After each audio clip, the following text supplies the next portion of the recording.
जी सत श्री अकाल जी। Technical Sukhbir channel ते तुहाडा मुड़ तो स्वागत है। तो अज जी मेरी वीडियो है वो ई पंजाब स्कूल दे विच स्कॉलरशिप नाल संबंधित है, जिहड़ा कि तुसीं इत्थे देख सकते हो स्कॉलरशिप गाइडलाइनस। ठीक है जी, इत्थे तुसीं क्लिक करना है तो आपां देखिए तो आपां स्कॉलरशिप गाइडलाइनस दे उत्ते सर्व सिक्ख्या अभियान के पेज पर पहुँच जाएंगे। इतने वक्रिया वक्रिया तुहानू गाइडलाइनस नजर आएगियां regarding schedule for pre matric scholarship, required documents of for various scholarship ते letter regarding pre matric school for SC and other. ये सारियां आपां एक दो तीन जिहड़ियां हैगियां ने देखांगे अज इस वीडियो दे विच। ते इस वीडियो नू डिटेल्स देखने तो पहला मेरे इस चैनल नू लाइक शेयर सबसक्राइब और बैल आइकन पर क्लिक कर दिओ। ठीक है जी, तो चलते हैं जी, आप करते हैं स्टार्ट। सब तो पहला जी देखिए जी अपने को है regarding schedule for pre matric scholarship scheme. ठीक है जी, कि डेट में पिया है 2 अगस्त में। क्लिक करते हैं, देखते हैं कि कहते शेड्यूल के विच। इस शेड्यूल में लिखा है कि अपने को pre matric scholarship scheme for disability students ने ਉਹਦੇ ਲਈ है ਜਿਹੜੇ डिसेबल बच्चों ਲਈ। लास्ट डेट हैगी है 30 सितंबर। ठीक है जी, तो ये डिसेबल बच्चों ਲਈ है pre matric and post matric, ਜਿਹੜਾ कि नैशनल स्कॉलरशिप पोर्टल नीति 2022 तो यानी कि 20 जुलाई तो शेड्यूल जारी होया है। डिसेबल बच्चे उत्थे अप्लाई कर सकते हैं। ठीक है जी, दिव्यांग बच्चों ਲਈ। ठीक है, डॉक्टर अंबरेला स्कीम्स अधीन दिव्यांग विद्यार्थी pre matric post matric class scholarship उपर ऑनलाइन अप्लाई कर सकते हैं। इस स्कीम की गाइडलाइन भारत सरकार की वैबसाइट है जी डिसेबल वैबसाइट दी है जी disabilityfairs.gov ते उपलब्ध हैं। ठीक है जी, इत्थे डिसेबल बच्चों का अप्लाई कर सकते हैं। ठीक, ये सी पहला लिंक। सैकेंड वन आ रहा जी required documents for various scholarship. देखिए क्या है,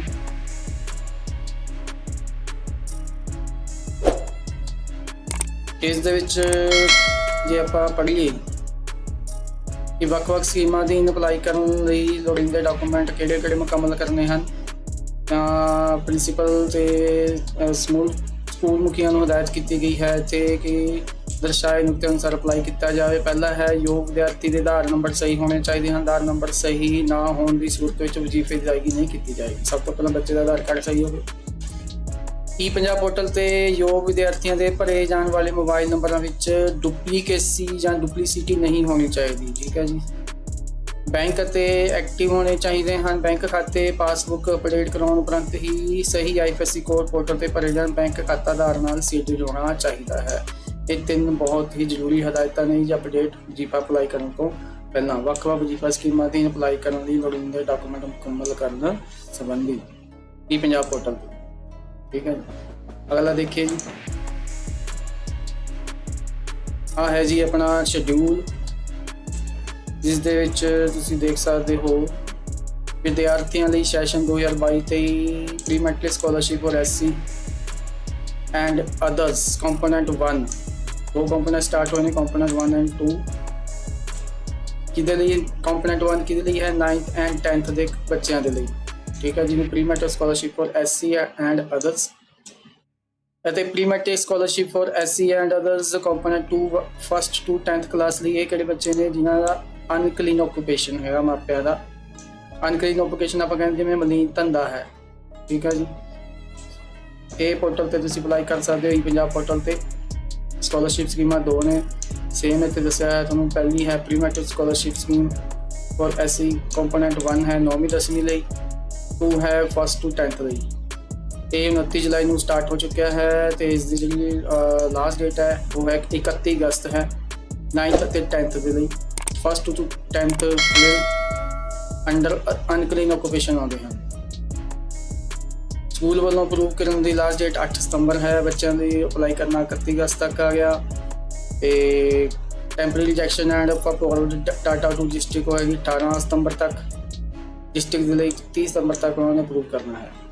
ਠੀਕ ਹੈ ਜੀ। ਇਹ ਸਾਰੀਆਂ ਗੱਲਾਂ ਨੀਚੇ ਦਿੱਤੀਆਂ ਹੋਈਆਂ ਹਨ ਕਿ ਤੁਸੀਂ ਕਿਸ ਤਰ੍ਹਾਂ ਅਪਲਾਈ ਕਰਨਾ ਹੈ ਜਾਂ ਕੀ ਤੁਹਾਡੀਆਂ ਗਾਈਡਲਾਈਨਸ ਹਨ, ਦੱਸਿਆ ਹੋਇਆ ਹੈ। ਗਾਈਡਲਾਈਨਸ ਅਤੇ ਫਲੋ ਚਾਰਟ ਪੋਰਟਲ 'ਤੇ ਉਪਲਬਧ ਹਨ। ਠੀਕ ਹੈ ਜੀ, ਉਹੀ ਗਾਈਡਲਾਈਨਸ ਆਪਾਂ ਪੜ੍ਹ ਰਹੇ ਹਾਂ। ਇਹ ਹੈ ਇਸ ਦਾ ਸ਼ਡਿਊਲ ਪ੍ਰੀ ਮੈਟ੍ਰਿਕ ਸਕੋਲਰਸ਼ਿਪ, ਜਿਹੜਾ ਕਿ ਹਜੇ ਸਿਰਫ ਇਹੀ ਸਟਾਰਟ ਹੋਇਆ 9th and 10th the, 1st to 10th ਅਨਕਲੇਮ ਹੋ ਗਈ। ਸਕੋਲਰਸ਼ਿਪ ਗਾਈਡਲਾਈਨਸ, ਹੁਣ ਇਸ ਦੇ ਵਿੱਚ ਜਿਹੜੀ ਗਾਈਡਲਾਈਨਸ ਹਨ, ਇਹਨਾਂ ਦੇ ਗਾਈਡਲਾਈਨਸ ਵਿੱਚ ਪ੍ਰੋਪਰ ਤੁਸੀਂ ਇੱਥੇ ਦੇਖ ਸਕਦੇ ਹੋ ਕਿ ਕੰਪੋਨੈਂਟ 1 ਅਤੇ ਕੰਪੋਨੈਂਟ 2 ਕੀ ਹੈ। ਆ ਦੇਖੋ, conditions of eligibility of students, the scholarships are open to nationals of Indian only।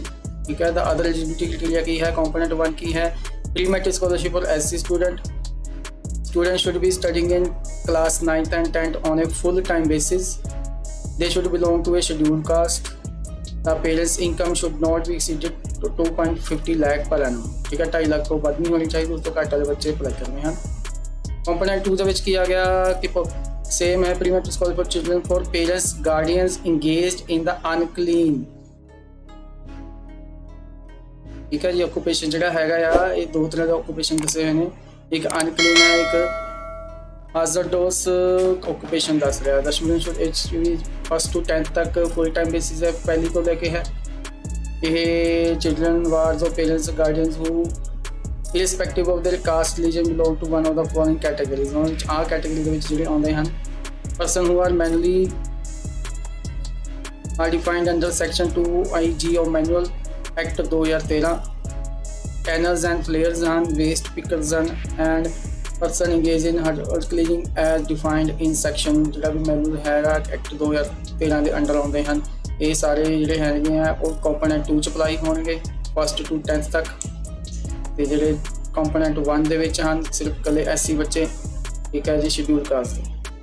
ਇਸ ਤੋਂ ਬਾਅਦ ਬਾਕੀ ਤੁਸੀਂ ਇੱਕ ਵਾਰੀ ਜ਼ਰੂਰ ਪੜ੍ਹ ਲਿਓ ਜਿਸ ਦੇ ਵਿੱਚ ਕੀ ਕੁਛ ਹੈ, ਕਿਉਂਕਿ ਵਜੀਫਾ ਅਪਲਾਈ ਕਰਨ ਤੋਂ ਪਹਿਲਾਂ ਮੈਂ ਹਮੇਸ਼ਾ ਦੱਸਦਾ ਹੁੰਦਾ ਹਾਂ ਕਿ ਜਿਹੜਾ ਹੈ ਉਹ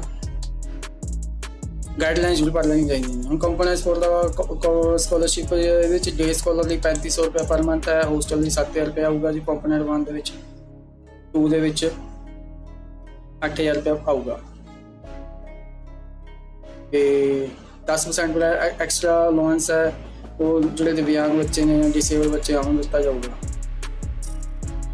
ਤੇ application on the day of submission, ਇਹ ਸਾਰਾ ਦੱਸਿਆ ਹੋਇਆ ਹੈ, ਇਸ ਦੇ ਵਿੱਚ ਪੜ੍ਹ ਲੈਣਾ ਚਾਹੀਦਾ ਹੈ। ਫੰਡਿੰਗ ਪੈਟਰਨ ਦੱਸਿਆ ਹੈ, ਪੇਮੈਂਟ ਮੈਕੈਨਿਜ਼ਮ ਦੱਸਿਆ ਹੋਇਆ। ਠੀਕ ਹੈ ਜੀ, ਇਹ ਰਿਸੀਵਿੰਗ ਡੇਟਸ ਉਹੀ ਦੱਸੀਆਂ ਕਿ ਕਦ ਤੱਕ, duration of renewal for awards,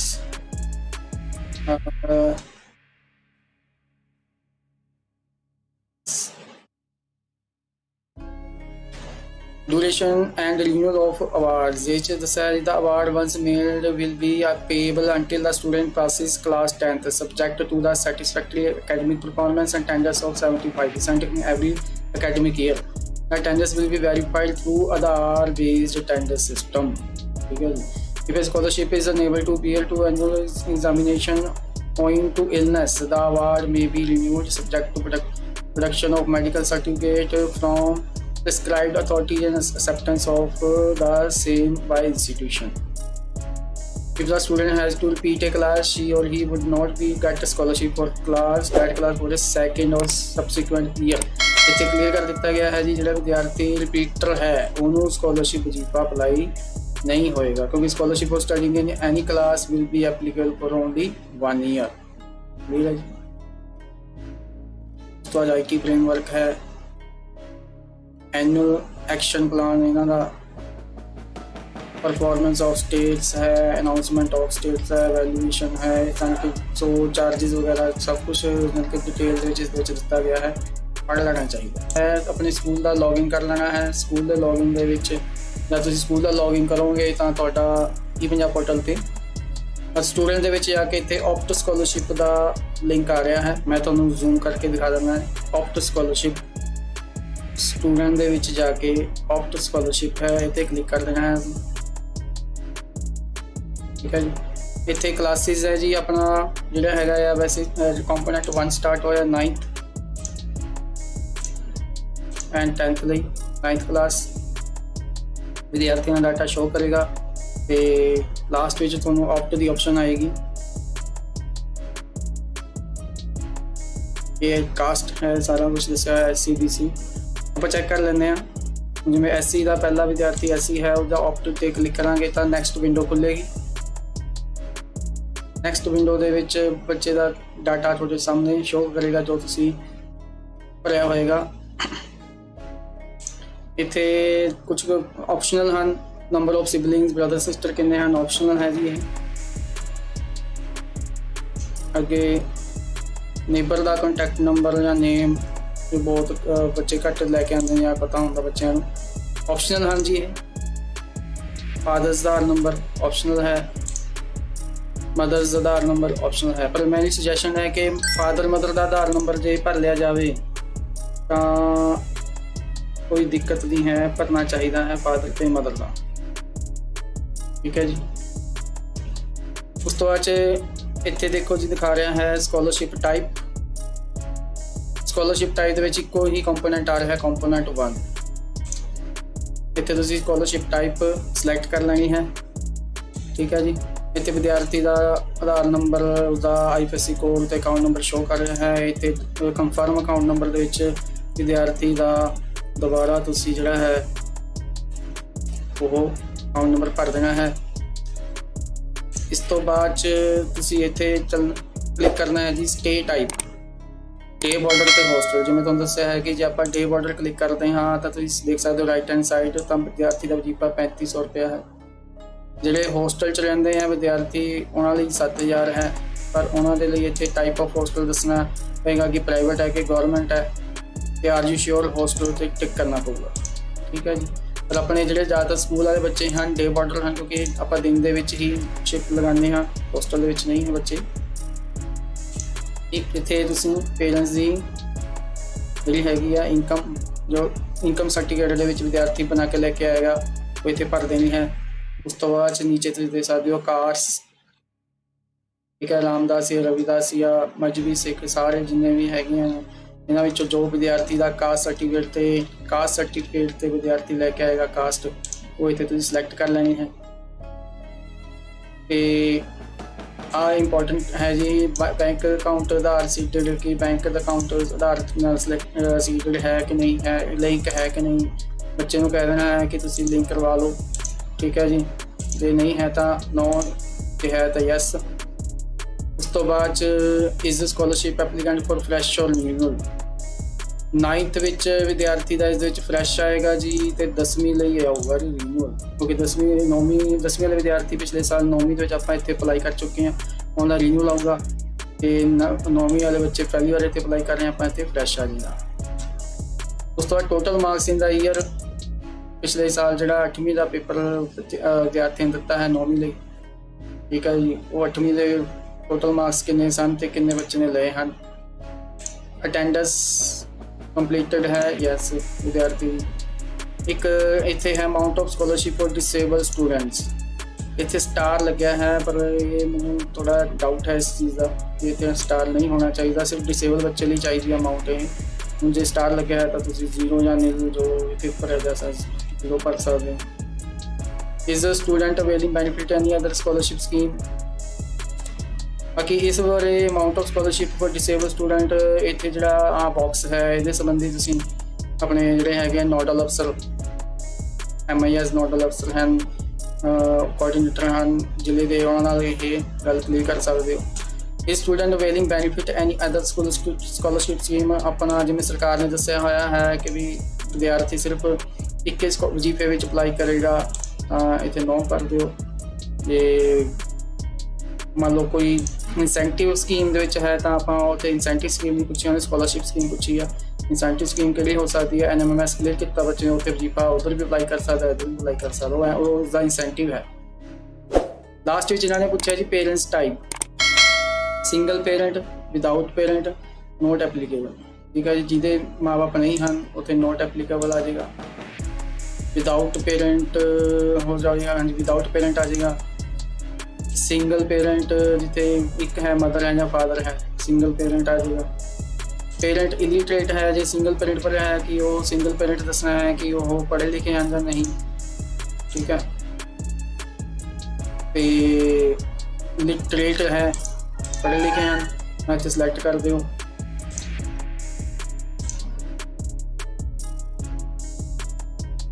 तो जे आप बहुत पेरेंट लिटरेट जो दोनों पढ़े लिखे हैं तो इतने कर दो, जो नहीं दोनों ही पढ़े तो नॉट एप्लीकेबल कर दो, ठीक है जी। ये तुसीं देखना है। उस तो बाद इतने दो बटन दिते गए हैं, सबमिट एंड रीसैट। डाटा गलत भरिया गया है तो नाल दी नाल तुसीं इसमें रीसैट बटन पर क्लिक करोगे तो सारा डाटा रीसैट हो जाएगा। तो सबमिट करे तो जोड़ा है उत्ते सबमिट करोगे तो सबमिट हो जाएगा, ठीक है जी।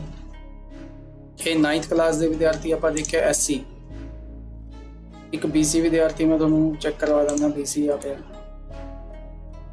BC विद्यार्थी दे विच जे आप देखिए दा ऑप्ट तो BC विद्यार्थी तुसीं देख सकते हो कोई स्कीम इत्थे शो नहीं कर रही। इट मीनस BC विद्यार्थी जिहड़े हैगे आ वो अपना NSP ते अप्लाई करनगे। जनरल विद्यार्थी तो तुहानूं पता ही है कि जनरल विद्यार्थी लिए NSP तो है ही, तो BC विद्यार्थी 9वीं 10वीं से वो भी होती अप्लाई करने NSP ते वजीफा अप्लाई हो रहा, ठीक है जी। ये सिर्फ SC विद्यार्थी लिए है। एक कंपोनेंट 1 लिए 9वीं और 10वीं का, एक बार 10वीं का भी तुम देख सकते हो। 10वीं के दोनों सेम है, कोई बदलाव नहीं है।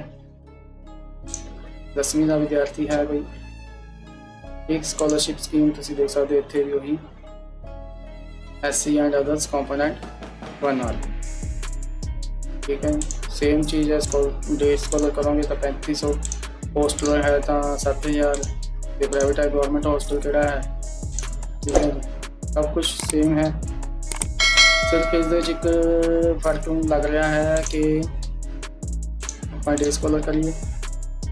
नीचे जी है अपने इतने इनकम आ गई, कास्ट आ गया,